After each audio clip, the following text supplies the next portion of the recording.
saya sodakoh biar Allah beri 10 kali lipatnya. Nah, ini meniatkan suatu perkara akhirat dengan tujuan untuk mendapatkan kebaikan perkara duniawi. Nah, ini kurang tepat.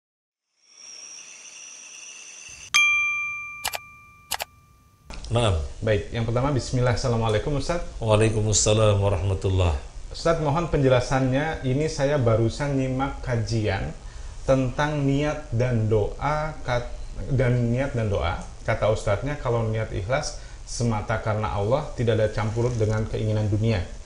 Yang saya tanyakan Ustaz, kemarin Ustadz bilang setiap kita melakukan apapun, contoh waktu saya masak, saya niatkan masak untuk keluarga supaya keluarga sehat, dapat beribadah kepada Allah dengan baik, dijauhkan dari segala penyakit dan wabah. Di sini apa saya juga termasuk berdoa Ustadz? Di sini saya bingung Ustadz, gimana ya cara niat yang benar dan berdoa yang benar? Gimana Ustadz? Bismillah, walhamdulillah, wassalatu wassalamu ala rasulillah wa ala alihi wa ashabihi wa mawalah, wa la hawla wa la quwata illa billah. Orang di dalam berbuat suatu amalan, niatkan ikhlas karena Allah, harus itu. Karena kalau tidak diniatkan ikhlas karena Allah, maka terjadi kesyirikan. Jadi seseorang berbuat amalan, misalnya salat karena Allah, iya, tapi bercampur karena calon mertua juga, maka ini menggugurkan amalan, riya. Intinya melakukan amalan apapun, niatkan karena Allah Azza wa Jalla. Nah, perlu kita ketahui bahwasanya penjelasan tentang niat yang pertama adalah sebagai syarat agar suatu amalan diterima oleh Allah, maka harus semata-mata ditujukan kepada Allah Azza wa Jalla, tidak karena yang lainnya, tidak untuk yang lainnya. Nah, yang kedua,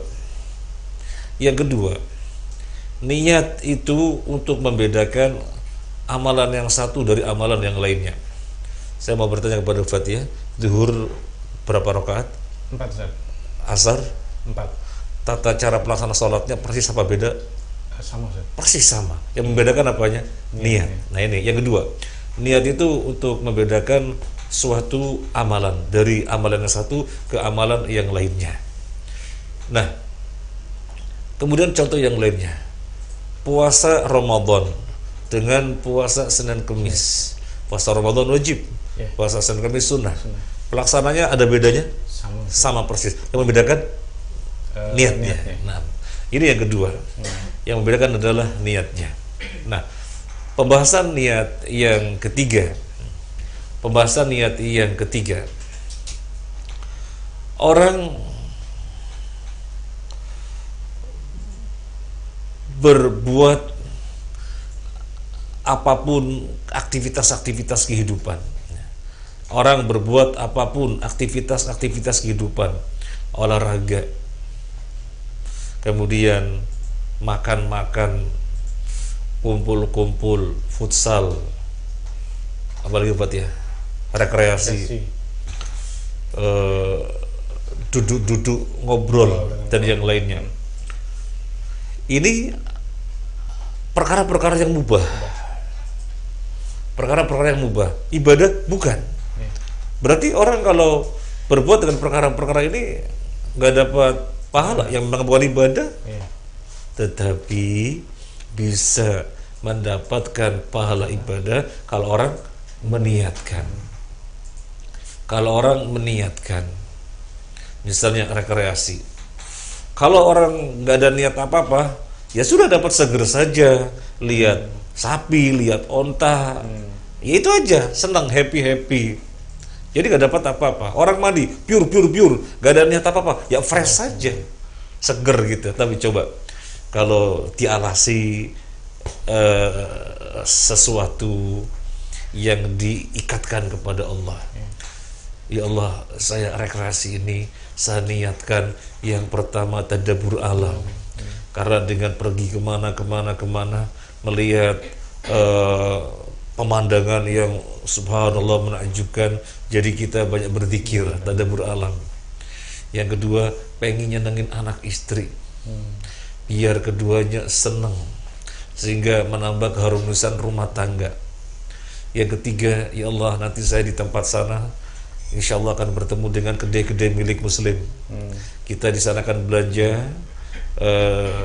Saya niatkan membantu mereka karena untungnya nanti bisa untuk SPP anaknya dan yang lain-lainnya.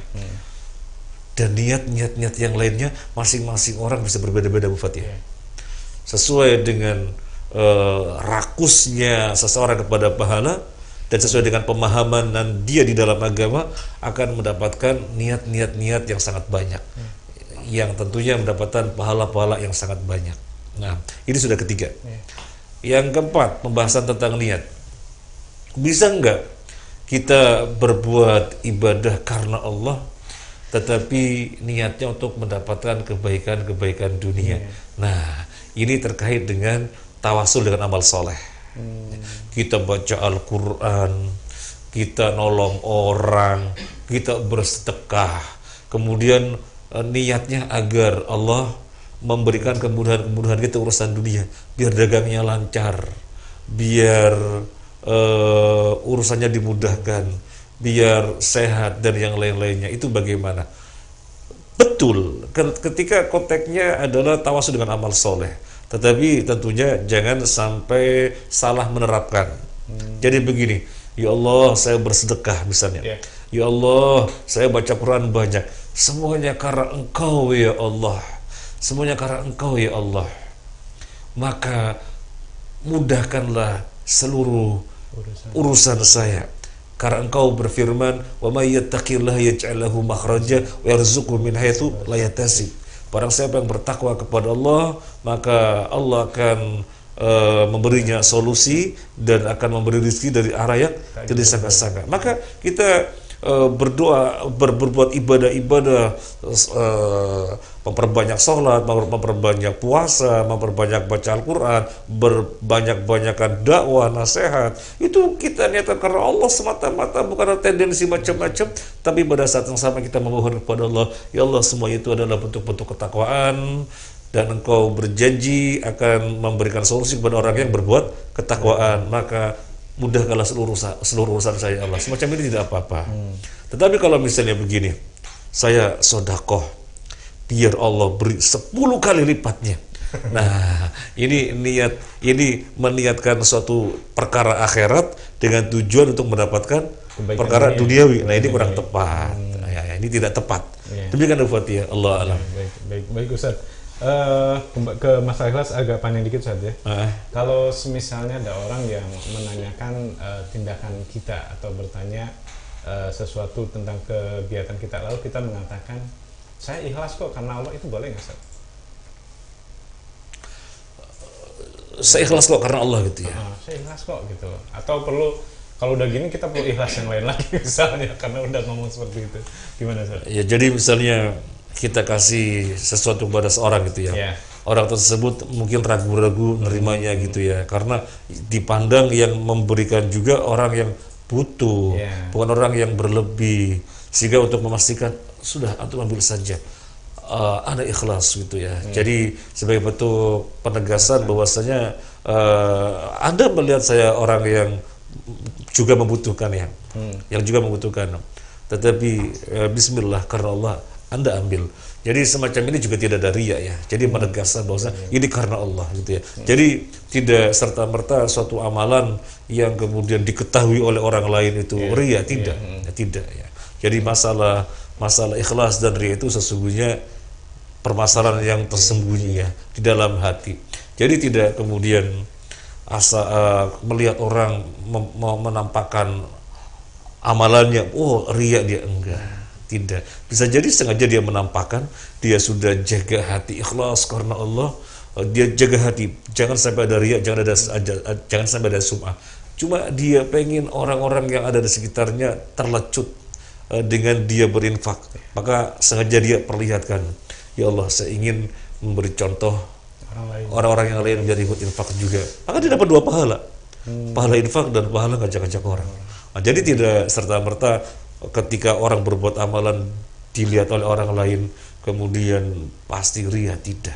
Karena banyak seringkali orang mengatakan, saya mau berinfak tapi takutin orang nanti jadi nggak jadi. Justru itu ria. Justru itu ria. Jadi orang membatalkan amalan karena takut ria, justru itu ria. Jadi saya mau beramal, jangan ria. Oh iya, berarti membenarkan bahwa saya ini ria. Nah, jadi begini, saya punya uang ini 10.000, mau tak infakkan. Kemudian begitu mau infakkan, ada sesuatu yang berbisik pada dirinya, was-was atau sesungguhnya adalah bisikan setan. Jangan ria, itu loh banyak orang di sekitar. Oh ya ria ya. Berarti membenarkan bahwa ini adalah ria. Maka ketika kita mau beramal, jangan sekali-kali dibatalkan karena takut ria, karena itu adalah ria. Jadi ketika misalnya ria, enggak, siapa ria? Aku karena Allah kok. Jadi dilawan. Baik. Selanjutnya Ustaz, kalau niat itu boleh nggak di pertengahan? Misalnya kita kan mau seperti tadi, kita mau misalnya mau ngasih uang ke orang lain, terus ke orang lain niatnya ternyata kurang. Kita baru pertengahan, kita belum niatkan ini, itu boleh nggak?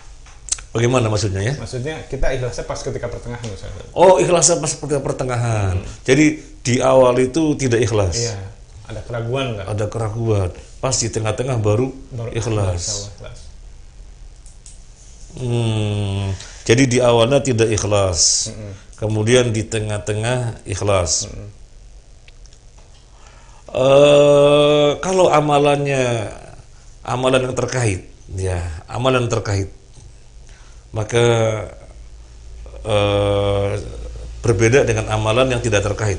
Bagian yang pertama dan bagian yang kedua. Misalnya begini, Abu Fatihah punya uang 100.000, kemudian dibagi dua, mau infak 2 kali, 50-50. Dilakukan yang pertama kali 50.000 kepada siapa? Dan dia memang ada keinginan, soalnya pas di sana ada calon mertua ya. Calon mertua. Kemudian masih 50.000 lagi. Memang sudah meniatkan akan infak 100.000. Nah 50.000-nya buat orang di sana, ikhlas karena Allah. Ya. Nah ketika amalannya yang pertama tidak terkait dengan yang kedua, maka mana yang ada rianya itu tidak ada pahala, yang tidak ada ria dia berpahala. Tapi kalau amalnya terkait, misalnya sholat duhur 4 rakaat, 2 rakaat pertama tidak ikhlas, jadi karena mertua gitu ya, karena mertua. Pas 2 rakaat yang kedua ya, dia ikhlas karena mertuanya udah selesai sholatnya. Oh ya? Mertuanya udah nggak ada di situ. Mertuanya sudah nggak ada. Yang kedua baru ikhlas gitu ya. Ini menjadikan amalannya itu ada riaknya, karena kan masih terkait amalan pertama, amalan yang kedua. Tapi kalau amalannya tidak terkait, yang ada ikhlasnya itu dapat pahala, yang tidak ada ikhlasnya ria tidak dapat pahala. Tapi kalau misalnya terkait, berarti amalan itu ada riaknya. Misalnya juga seperti seorang yang meninggal Ustaz. Tetapi mungkin saya salah lanjutan sedikit. Tapi kemudian ketika amalan itu belum selesai, dan dia langsung mentaubati, ya Allah, kok 2 rakaat pertama tadi kok niatnya kok lain, langsung ditobatin, dan di saat masih berbuat amalan, insya Allah langsung Allah terima sebagai amal soleh. Tapi kalau sudah berlalu, kemudian sudah selesai, sudah berlalu, ya Allah kok gitu ya, saya tobati, Allah saya tobati. Apakah tobatnya kemudian menjadikan amalan yang ada rianya tadi sebagai amal soleh? Tidak. Tobatnya diterima atas penyesalan amalan tidak benar. Tetapi bukan berarti amalan yang ditobati ini, yang ada rianya ini menjadi amal soleh, tidak. Memang ada pembahasan ulama yang lainnya. Taubatnya ini menjadikan dia dengan amalan yang dia perbuat itu sebagai permulaan amalan. Jadi tidak menjadikannya dosa. Tapi amalan yang diperbuatnya itu dinilai sebagai permulaan amalan gitu.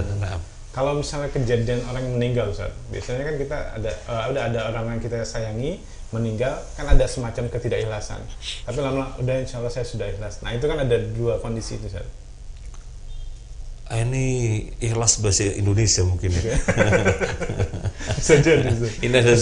Jadi yang di sini itu masalahnya ridho ya. Jadi Allah takdirkan ya. Allah takdirkan dengan suatu musibah, keluarga yang disayanginya ada yang meninggal dunia gitu ya.